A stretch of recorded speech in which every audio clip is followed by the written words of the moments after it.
आप सभी को जय श्री सीताराम। आज का जो वीडियो है सबसे महत्वपूर्ण है, सबसे ज्यादा कमेंट आए हैं तो इसी टॉपिक पर आए हैं। कौन सा? गुरु और शिष्य का। उसके लिए हमने आपकी ये सवाल यहाँ पर लिख लिए हैं। आपके सामने सवाल पढ़ूंगा अभी और तुरंत प्रभाव से उसका जवाब दूंगा। और मुझे पूरा विश्वास है कि 100 में से 95% लोगों के जवाब इन सवालों में मिल जाएंगे।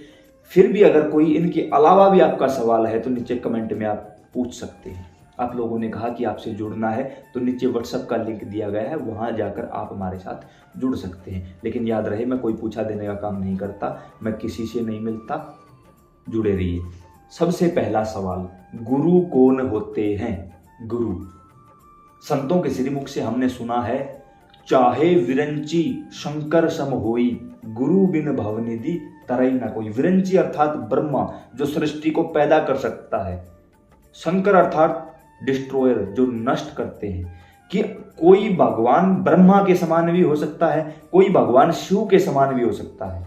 इतनी पावर तो जनरेट कर लेगा इंसान, लेकिन अगर उनके गुरु नहीं है तो भवसागर से पार नहीं हो सकता। ये अतिशयोक्ति नहीं है, ये संतों का श्रीमुख वाक्य है और संतों ने कहा है तो किसी भी हाल में झूठ नहीं हो सकता।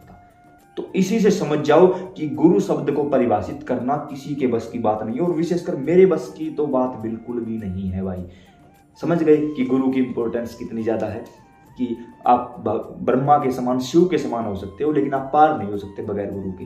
अगला सवाल, गुरु कहाँ और कैसे मिलते हैं? आहा, कितना पवित्र सवाल है। और सबसे ज्यादा यही सवाल है कि मुझे गुरु नहीं मिल रहे, कहाँ मिलेंगे, कहाँ जाऊं, कैसे मिलेंगे गुरु? आप गुरु ढूंढने मत जाना। एक छोटी सी बात बताता हूं। जब मीराबाई बैठी हुई थी, मीराबाई भगवान से बातें करती थी लेकिन भगवान उनका जवाब नहीं देते थे। मीरा को समझ नहीं आया कि ये जवाब क्यों नहीं दे रहे हैं। तब एक दिन संतों की जमात बैठी थी, कथा चल रही थी। उसमें एक संत के श्रीमुख से निकला कि जब तक कोई गुरु नहीं होगा तब तक भगवान बात नहीं करेंगे, और परमात्मा कुछ भी करवा देना, हमें कभी किसी निगुरे से मत मिलवाना। निगुरे यानी जिसका कोई गुरु ना हो, उससे मत मिलवाना, क्योंकि उसके सर पर लाख पापियों का भार होता है। अब मीरा को ये बात समझ में आई कि मेरे गुरु नहीं है, इसी कारण ये मेरे ठाकुर जी मुझसे बात नहीं करते।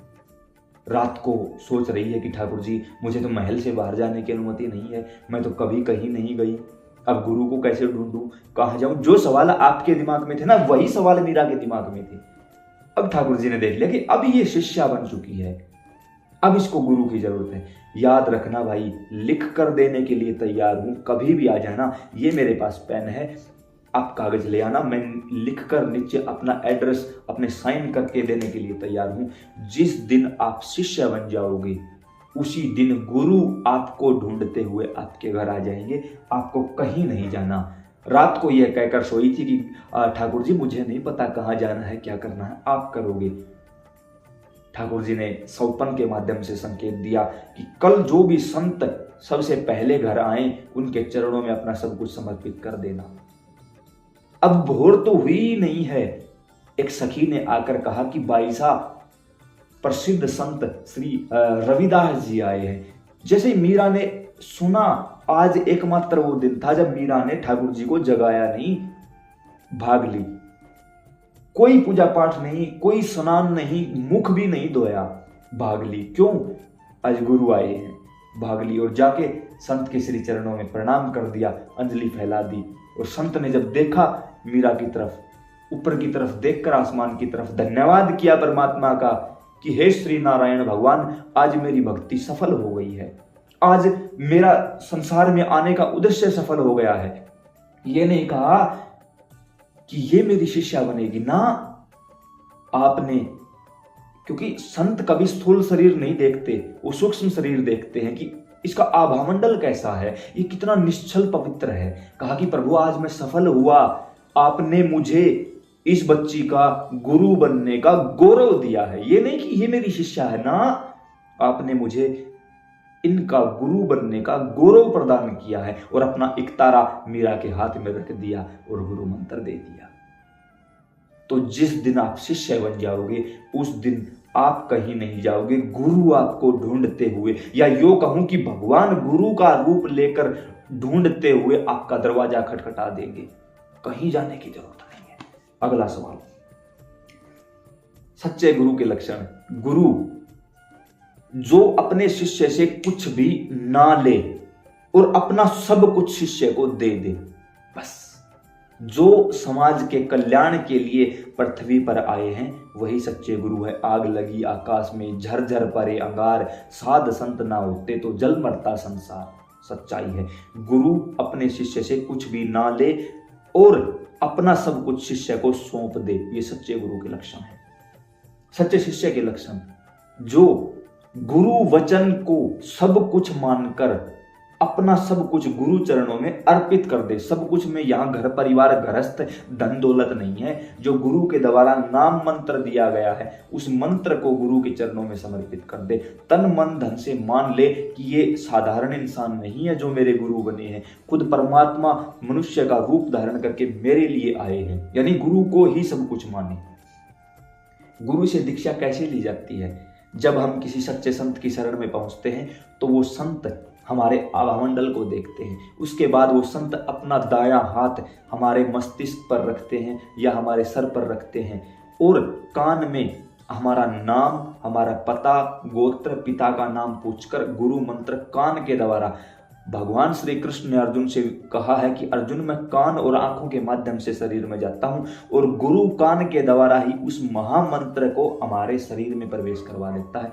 इसको बोलते हैं गुरु से दीक्षा लेना। हाथ पर कलावा भी बांधता है, कुछ अन्य भी होते हैं, भाई हर संत का अपना अपना नियम होता है। गुरु दक्षिणा कैसे दी जाती है? क्या बात है, गुरु दीक्षा तो हमने ले ली, गुरु दक्षिणा कैसे दें, क्या दें? मेरे पास फोन आया, गुरुजी ऐसे ऐसे कोई लाइव पूछा देते हैं और वो बोलते हैं कि लाइव हम गुरु दीक्षा देते हैं, 11,000 रुपए डालो हम आपको गुरु मंत्र दे देंगे। याद रखना भाई, कभी भी जब तक एक शिष्य गुरु के सामने नहीं बैठेगा, जब तक गुरु का हाथ शिष्य के सर पर नहीं आएगा, गुरु शिष्य का संबंध नहीं माना जाएगा, नहीं माना जाएगा। तो ये जो ऑनलाइन का चक्कर है, मैं तो इसके पक्ष में हूं नहीं। आगे आप लोगों को जो ठीक लगे आप कर सकते हो। गुरु दक्षिणा क्या दी जाती है, यही सवाल होगा। एक भी पैसा अगर आपने गुरु को दे दिया तो आपने गुरु की शक्तियों का, गुरु की योग्यता का अपमान कर दिया भाई। मैंने पहले क्या कहा, जो शिष्य से कुछ भी ना ले और अपना सर्वस्व शिष्य को दे दे वो गुरु। गुरु लेता क्या है? कुछ भी नहीं। क्या हम कुछ दे सकते हैं गुरु को? कुछ भी नहीं। क्या हमारी हैसियत है? अगर देना ही है, दिया किसको दिया जाता है? जो अपने से छोटा है उसको दिया जाता है। जो पहले से ही अपने से बड़ा है, जो गुरु के पद पर बैठा है, क्या हम दे सकते हैं उसको? कुछ नहीं। तो जो कोई भी पैसे की डिमांड करता, चाहे 1 रुपए ही क्यों ना मांगा हो, अगर उसने मांग लिया वो गुरु नहीं है। वो कुछ भी हो सकता है लेकिन वो गुरु नहीं हो सकता। ये मेरा निजी मत है, किसी को बुरी लगे मेरी बात तो मैं माफी चाहूंगा, लेकिन ये मेरा निजी मत है जो मुझे मेरे संत भगवान से, मेरे गुरु भगवान से प्राप्त हुई है। मैं सिर्फ वही बात आपको बता रहा हूं और यह वाणी मेरी नहीं है भाई, अतिशोक्ति नहीं होगी। यह साक्षात त्रिभुवनपति भगवान शिव के वचन है। तुम त्रिभुवन गुरु वेद बखाना, वो त्रिभुवन के गुरु है भाई, उनके वचन है, मैं नहीं बोल रहा हूं। गुरु दक्षिणा क्या होती है? गुरु के वचन पर रहकर हम जो भी गुरु मंत्र का जाप करते हैं उसे गुरु चरणों में समर्पित कर दें, वो है गुरु दक्षिणा। गुरु के वचनों का हमेशा पालन हो, वो है गुरु दक्षिणा। गुरु के बताए मार्ग पर चलते रहें, वो है गुरु दक्षिणा।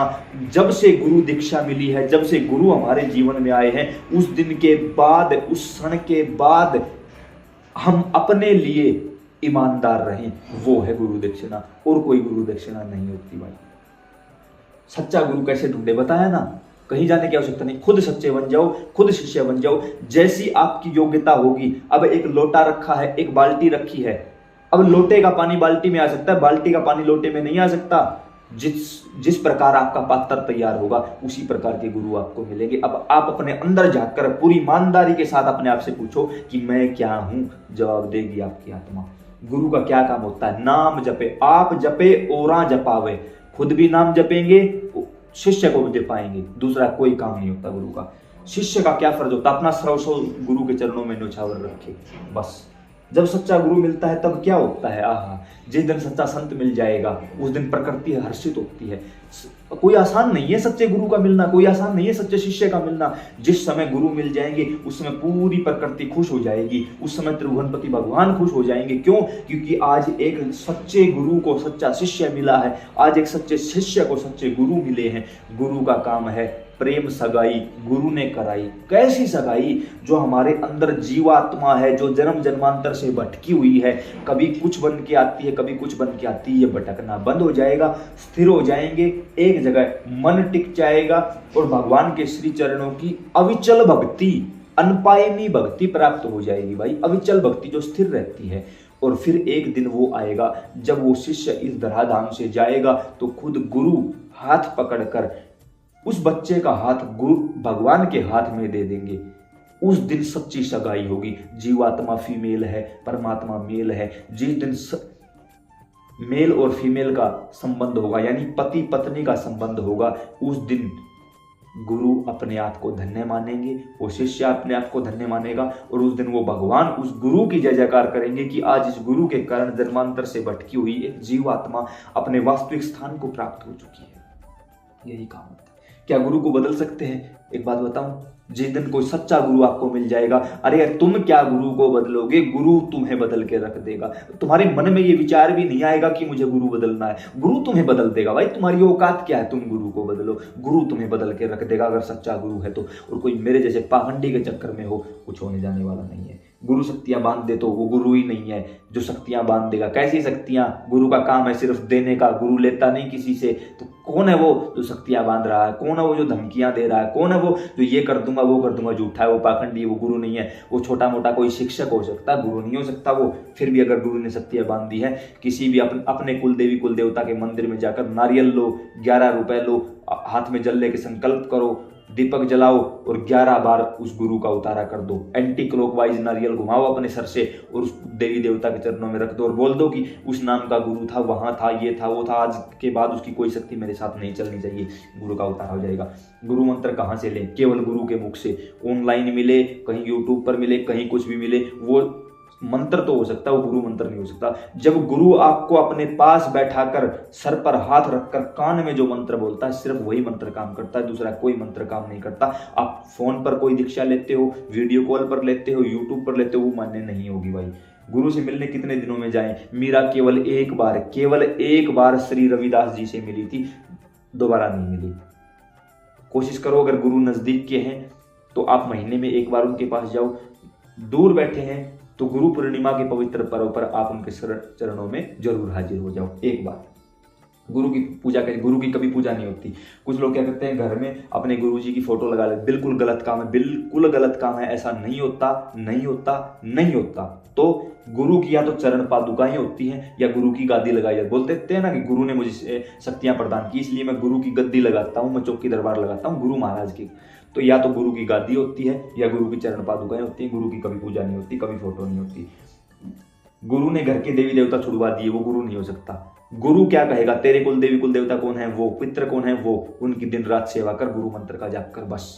गुरु अपने देवी देवताओं को कभी आपसे नहीं पूजवाएगा, और जो अपने देवी देवता आपसे पूजवाता है वो झूठ है। जो शरीरधारी इंसान अपनी खुद की पूजा करवाता है वो कभी किसी भी काल में गुरु बनने के लायक ही नहीं है। उसने खुद का तो नाश कर लिया, अपने गुरु की भी छवि को धूमिल कर दिया है उसने। कभी ऐसे इंसान का जिंदगी में मुख मत देखना, ये मेरा खुद का पर्सनल भाव है भाई। आप मानो ना मानो, आपकी मर्जी है। गुरु से शक्ति कैसे प्राप्त होती है? पहली बात तो गुरु शक्तियां देने के लिए नहीं बना होता कि शक्ति दे देगा, मैं ये कर लूंगा वो कर, ना, बिल्कुल भी नहीं। ये सब पाखंड है, झूठ है, ढकोसले हैं, ऐसा कुछ नहीं होता। गुरु जिस समय सर पे हाथ रख के गुरु मंत्र देता है, उससे पहले गुरु ने जितनी भी सिद्धियां प्राप्त की होती हैं वो सभी अपने आप आपके साथ चल पड़ती हैं। आपको सिर्फ उन शक्तियों को जागृत करना होता है, वो भी बहुत कम समय में जागृत हो जाती है। हाँ, गुरु अगर आप अपनी मर्जी से चाहे तो शक्तिपात करवा सकता है। गुरु संसार में नहीं है। गुरु कोई इंसान थोड़ी है, उनका नाम चलता रहेगा, वो रहे ना रहे, कंटिन्यू उनका नाम चलता रहे। अगला सवाल यही है, गुरु शक्तिपात कैसे करते हैं?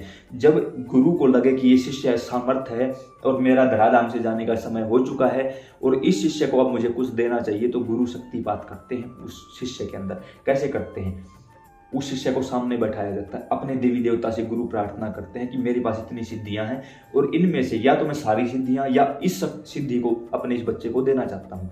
बिल्कुल सामने बैठाया जाता है ध्यान आसन में, ध्यान मुद्रा में। उस समय जो हमारी ईड़ा, पिंगला और सुषुम्ना 3 प्रकार की नाड़ियां हैं, उन नाड़ियों को कंट्रोल में किया जाता है। गुरु खुद भी करेगा, सामने वाले शिष्य की नाड़ियों को भी कंट्रोल करवाएगा। और जब गुरु के प्राण सुषुम्ना नाड़ी में आ जाते हैं, दोनों नाड़ियों का संचार बंद हो जाता है, सिर्फ सुषुम्ना नाड़ी में प्राण चलते रहते हैं। उस समय पर गुरु की सारी शक्तियां यहाँ आज्ञा चक्र पर इकट्ठी हो जाती हैं और उसके बाद राइट हैंड की अंगूठे के द्वारा गुरु शिष्य के मस्तिष्क पर, थर्ड आई पर अपना अंगूठा विराजमान करवाता है और पूरे एक प्रक्रिया से अपनी सारी शक्तियां शिष्य के अंदर ट्रांसफर कर देता है। इसको बोलते हैं शक्तिपात, यानी अपनी शक्तियां अपने बच्चे के अंदर डालना। इससे ये नहीं है कि शक्तियां उसके अंदर चली गई तो यहाँ नहीं, ना ना ना, यहाँ भी ज्यों की त्यों रहेंगी, वहां भी ज्यों की त्यों रहेंगी। बिल्कुल शक्तियां काम करेंगी, लेकिन काम करेंगी गुरु आदेश पर। गुरु फिर उन शक्तियों को वचन देगा कि आप मेरे आदेश पर काम करना। अगर कल ही है बच्चा इन शक्तियों को लेकर, हो सकता है मेरे ऊपर ही गलत शक्तियां छोड़ने लगे, हो सकता है कोई तांत्रिक विद्या सीख ले, हो सकता है किसी का बुरा करने लग जाए, तो आप इसका साथ नहीं दोगी, आप मेरे पास वापिस आ जाओगी। और फिर यहाँ लोग चिल्लाते हैं गुरु ने शक्तियां बांधी, शक्तियां बांधी। बेटे तेरी औकात नहीं थी उन शक्तियों को चलाने की, गुरु शक्तियां नहीं बांधता। शिष्य की गलती है, कहीं ना कहीं तूने कुछ गलत किया होगा, तूने किसी गरीब का गला काटा होगा, तूने किसी को लूटने की सोची होगी। 11,000 दे दे, 51,000 दे दे, 21,000 दे दे। ये शक्तियों का काम नहीं होता भाई, नहीं होता। याद रखना, जब से ये आए हैं ना, जब से ये आए हैं यूट्यूब के इतिहास में, 2020 से चल रहा हूं यूट्यूब पर, आज तक किसी भी व्यक्ति से एक पैसा नहीं लेने दिया, एक भी पैसा नहीं लेने दिया। अगर कोई बिना किराए के आ जाता है ना, उसको जेब से बोलता किराया दे के भेज इसको, एक भी पैसा। और बोल रखा है जिस दिन ले लिया उस दिन मैं देना बंद कर दूंगा। तो भाई मेरी इतनी औकात नहीं है आपके 100 रुपए के चक्कर में मैं इसके करोड़ों बर्बाद करूं ना भाई। यहां बैठ के बोल देता हूं 1 करोड़ चाहिए, शाम से पहले 1 करोड़ आता है, कहां से आता है मैं नहीं जानता और जानना चाहता भी नहीं, क्योंकि ये दे रहा है, मैं ले रहा हूं। जब भी झोली फैलाई है इनके आगे फैलाई है भाई। जिस समय कोई भी दैवीय शक्ति आपके पास आएगी, वो आपसे कभी किसी से आपको पैसे नहीं लेने देगी भाई, नहीं लेने देगी। हाँ फिर भी पैसे लेते हैं, वो जरूरी है। क्यों? भोग लगाया जाता है। कुछ 500 लेते हैं, कुछ 1000 लेते हैं, वो जरूरी है, जरूरी है भाई, कंपलसरी है वो। क्यों है? जब आप मेरे पास आओगे, मैं उदाहरण के तौर पे बता रहा हूँ, मेरे पास आओगे कि ये हमारा इलाज कर दो, तो पहले तो मुझे अपनी शक्ति को भोग देना पड़ेगा, फिर मुझे आपके घर की शक्तियों को भोग देना पड़ेगा, तो पैसा तो लगेगा। अब जब मैं सारा दिन चौकी लगाता हूँ, दरबार लगाता हूँ, तो मैं और काम तो नहीं कर सकता। मेरे परिवार के लिए क्या होगा, मेरे लिए खाने को कहाँ से आएगा? इसलिए वो एक जरूरी है, वो अमाउंट 500 रुपए, 1000 रुपए पर पर्सन, वो जरूरी होता है, वो गलत नहीं होता। लेकिन ये थोड़ी है कि किसी का कुछ करना है 21,000 दे दे, 51,000 दे ना, वो गलत है भाई। 500, 700, 1000, 2000 चल जाते हैं, कोई बड़ी बात नहीं, सबको अपना घर चलाना है भाई। और सिंपल सी बात है, जो चौकी दरबार लगाता है वो आपके घर नहीं गया, आप उसके घर आए हो, जरूरी भी है, देना भी पड़ेगा आपको। तो उम्मीद करता हूँ गुरु शिष्य के बारे में ये सारे टॉपिक आपको समझ में आए होंगे। वीडियो बहुत ज़्यादा लंबा हुआ, इसके लिए मैं माफ़ी चाहूँगा, लेकिन जिसने ये वीडियो देख ली, ये पक्का है कि वो किसी गलत गुरु का चुनाव नहीं कर सकता। और जो गुरु पद पर बैठे हैं वो इस वीडियो को एक बार जरूर देखें, जो शिष्य हैं वो भी अपने अपने गुरुओं को एक बार इस वीडियो को जरूर दिखाएं। जितने शिष्य हैं एक बार अपने आप से पूछो कि क्या हम शिष्य हैं, आपकी अंतरात्मा जवाब देगी। जितने गुरु इस वीडियो को देख रहे हैं वो एक बार अपने आप से पूछो कि क्या मैं गुरु हूं? अगर आपके अंदर ये सारे गुण विराजमान हैं तो आप गुरु हो, आप शिष्य हो। अन्यथा आज अभी इसी समय से बदलाव शुरू करो अपने अंदर। कौन आचार्य है? जो आचरण करके दिखाए वो आचार्य। किसी कुल में, जाति, धर्म में पैदा होने वाला आचार्य नहीं होता कि फॉर एग्जाम्पल मान के चलो ये श्रीधाम वृंदावन के पुजारी हैं तो उन्हीं की पीढ़ी पुजारी बनेगी ना, बिल्कुल भी नहीं। आज तो हो सकता है, कुछ भी हो सकता है होने को तो, लेकिन जो अधिकारी हैं सिर्फ उसी को अधिकार मिलेगा। आचरण करे सो आचार्य, जो करके दिखाए वो आचार्य, कह के दिखाए वो नहीं, जो करके दिखाए आचरण को। तो करते रहो शेयर वीडियो को, देखते रहो सच्चे गुरु कौन है, सच्चे शिष्य कौन है। ठाकुर जी कृपा बनाए रखें। जय श्री सीताराम।